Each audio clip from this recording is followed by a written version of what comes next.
So this display tablet here is almost my favorite display tablet of all time, almost. So this is the XPPen Artist 16 and it's the second generation. Now it comes in three sizes, the 12, the 13 and the 16, which you can see here. And the price for this one currently is £270, which is exceptional value. They have got a sale on at the moment, so it's probably closer to just above £300, somewhere around there.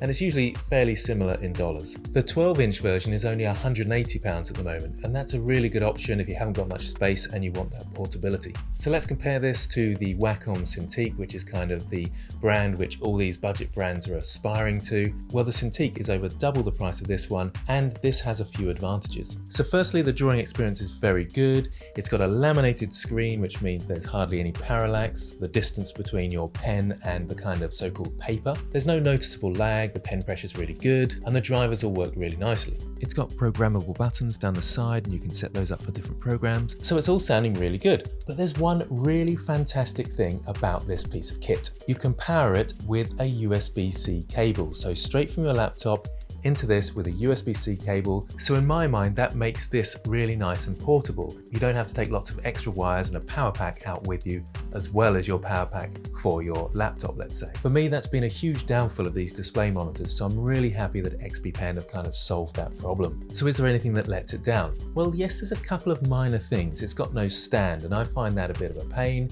because I have to take a stand with me if I want it to be portable. So I feel like that's a bit of a shame. I'm using my own stand here, which is why it's probably a little bit dusty and old, but that's a frustration because it makes it less portable because you have to take a stand with you. You can place it flat on the table, but that's not particularly comfortable after long periods of drawing. It doesn't actually ship with a USB-C cable. It comes with a cable which is the old USB and it plugs into the power adapter and things like that, which you don't really want to use. You want to be using the USB-C, but I suppose if you have a laptop that has the old type of USB and not the USB-C, then you kind of have to use that. Fair enough.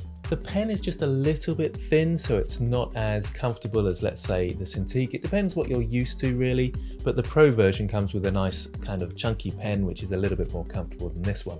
And I did find, but it was a very minor point, that there was a tiny bit more pen wobble than I usually have on what is my Artist 24, which did come as a little bit of a surprise to me, as this is only the first gen and this pen is supposed to be that bit more powerful with different chips in it.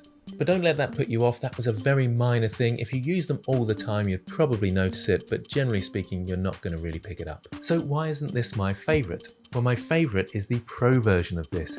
They've got a 14-inch and a 16-inch. It is that bit more expensive, so those people on a budget, this is absolutely fine, and there's not a huge amount of difference between the two, but the Pro version does have a stand. It's got a very slightly nicer screen as well. There's not much in it, and for all you students out there or people on a budget, this one is going to be your best bet in my opinion. So well done to XPPen for making a good portable display tablet.